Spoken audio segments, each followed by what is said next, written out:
Hey there, everyone. Hopefully your day's going well. Mine's pretty good. It's off on another walk for the day. I was talking with a special ed teacher today who happens to teach in a co-teaching classroom. She's the special ed teacher. There's also a general ed math teacher in the room.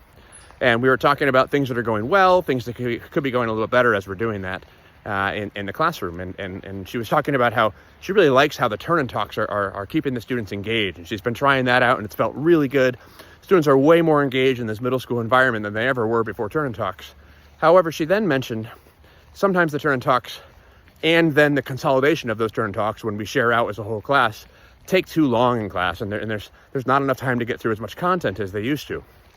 And we're talking back and forth about, again, the pros and cons of those types of things.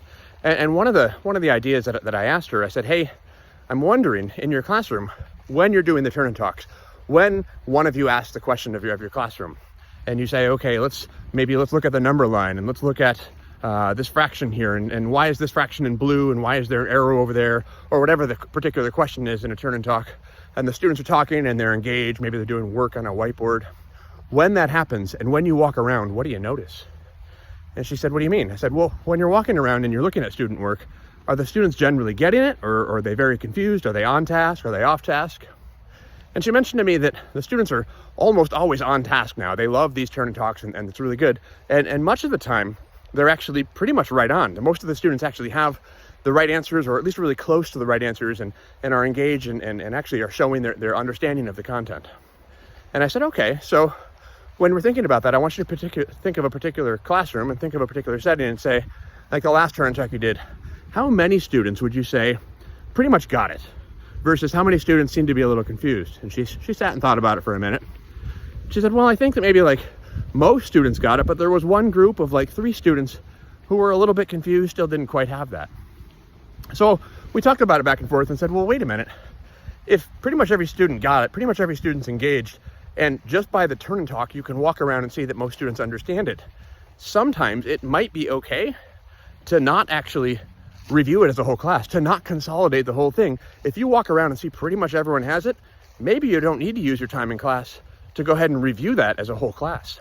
Maybe we can say, you know what, looking at the class, you all have this, we can move forward. Or maybe sometimes you look at it and say, hey, we do need to kind of talk about a few different whole class stuff, but maybe not by default always think that we have to review as a whole class. Maybe the default is, I want students to be talking to each other. I want students to be engaged and thinking about the math.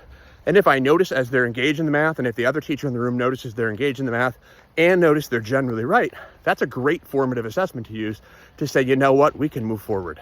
We can go ahead and move on and not have to re-explain everything that we just saw in the classroom. It's okay to kind of move forward without that piece. Of course, there are times we do want to come back together as a whole class, or maybe I want to share a few different strategies, but maybe I don't need to do that every single time I have a turn and talk. So next time you have a turn and talk, think about it as a chance for you to kind of, an informal assessment. You can walk around the room and see, where do I need to go from here? Can I move faster? Do I need to move a little slower? But not always just assume that you always have to come back and review it as a whole class. So give that a shot. Let me know how it goes for you. Have a great one.